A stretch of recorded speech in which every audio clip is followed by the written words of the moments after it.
Oh, hello, this is Tak Chung from Walk with Tak. Welcome to my YouTube channel. If you enjoyed this video, please like, subscribe, and share. Please feel free to write to me at walkwithtak@gmail.com if you have any question regarding to this video or any other videos that I have posted in the past. If you have any videos that you would like me to make, please let me know. I'm looking forward to hearing from you.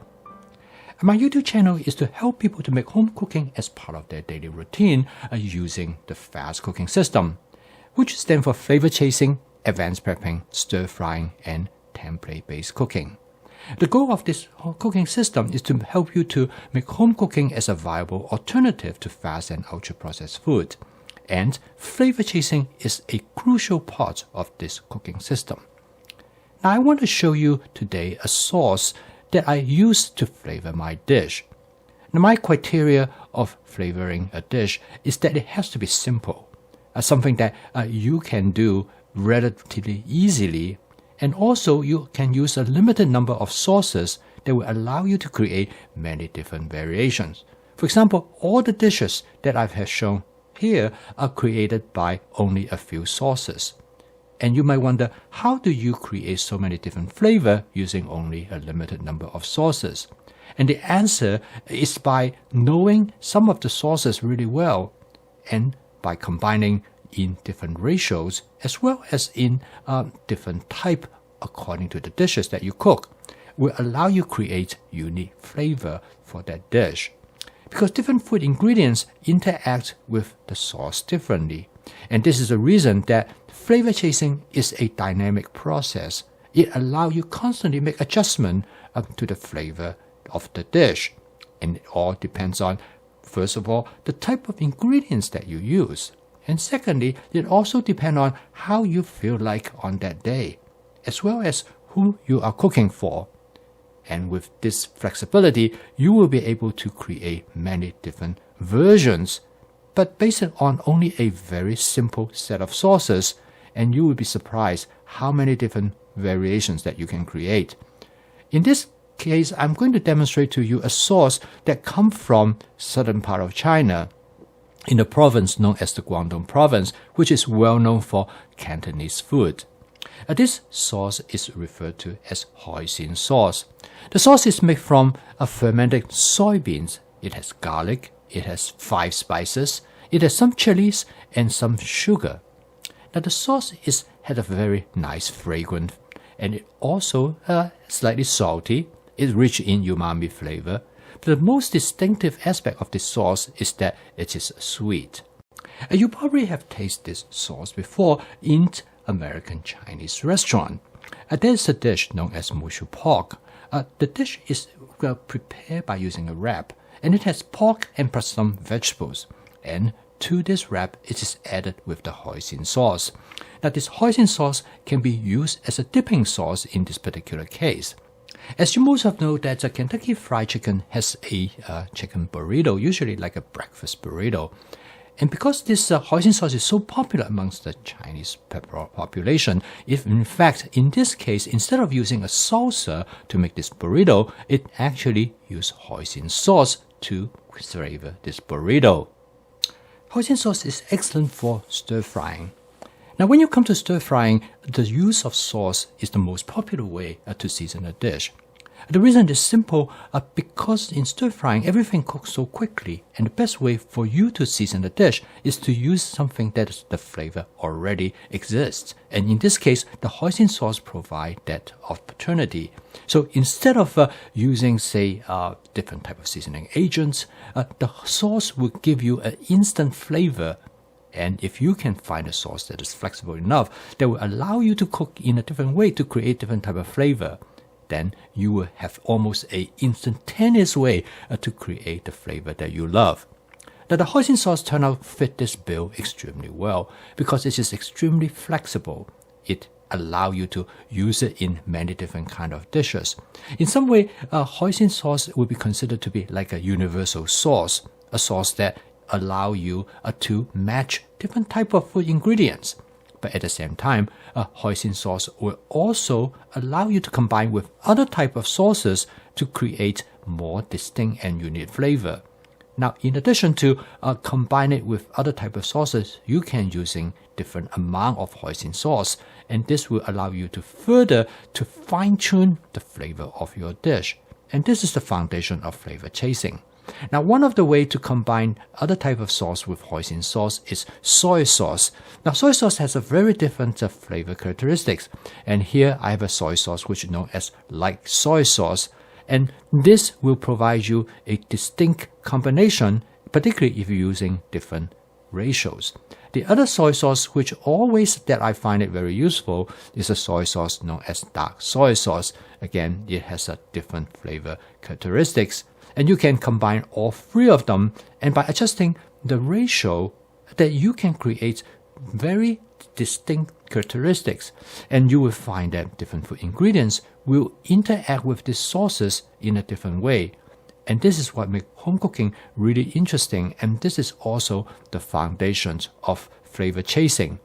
Because each time when you cook a dish, you can always make adjustment to the amount of sauces that you add while you cook. So you can change the flavor on the fly. And most of the time, you flavor the dish at the end of the cooking process, because then the flavor of the ingredients are already pretty much set from the cooking. And using the sauces, you can fine-tune the flavor. Now, another sauce to go extremely well with hoisin sauce is oyster sauce.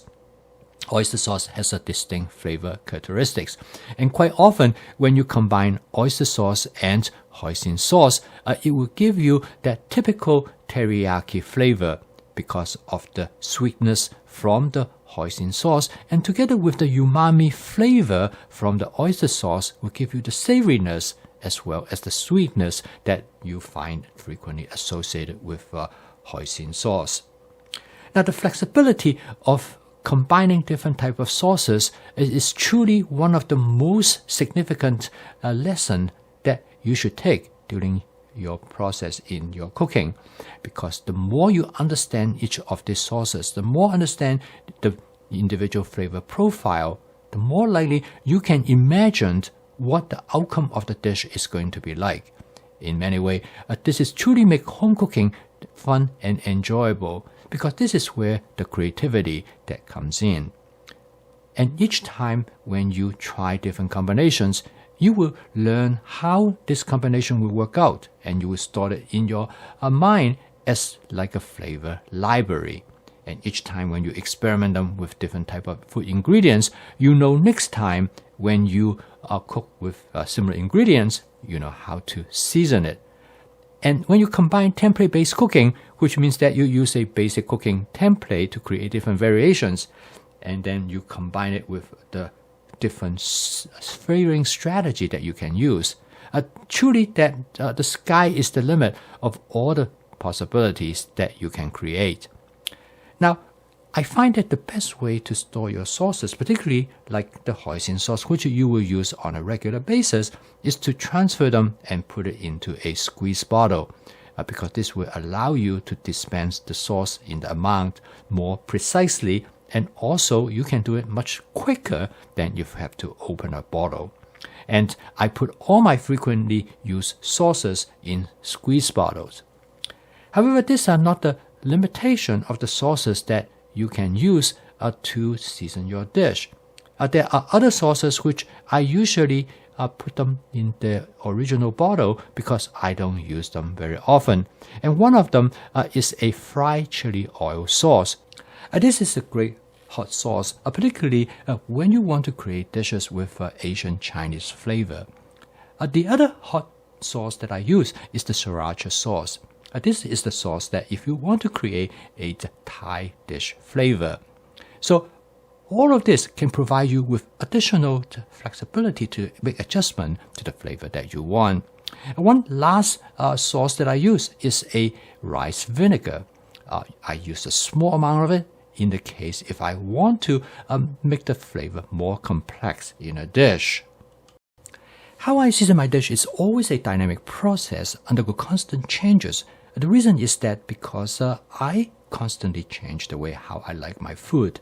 And also when I cook for different individuals, they also like the flavor differently. And by using different strategies, I can create unique flavor not only to suit myself and also to suit the people whom I cook for. I really enjoy this experimentation, and this is what makes home cooking fun. And that's why flavor chasing is an integral component of my fast cooking system. The ultimate goal is that you want to make your home cooking sustainable.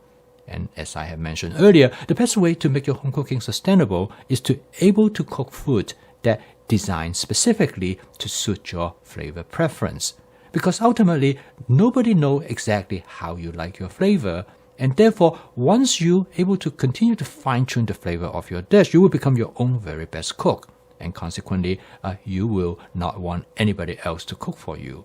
And from that standpoint, and this is how I believe that in order to make home cooking sustainable, flavor is an central part of this process. And of course, it is also more fun because each time when you walk into the kitchen, you face some new ingredients, face some new combinations of different food ingredients, you will find yourself that constantly making adjustment. And through that, you will develop the type of dish that you love. And this will become also your signature, and eventually you will find certain sauce combination work best for you, and you can do it almost automatically. And through this intuition, you will make home cooking more spontaneous. And this is what you will find home cooking to be one of the most pleasurable things that you can do every day. So keep on cooking, and I will see you tomorrow.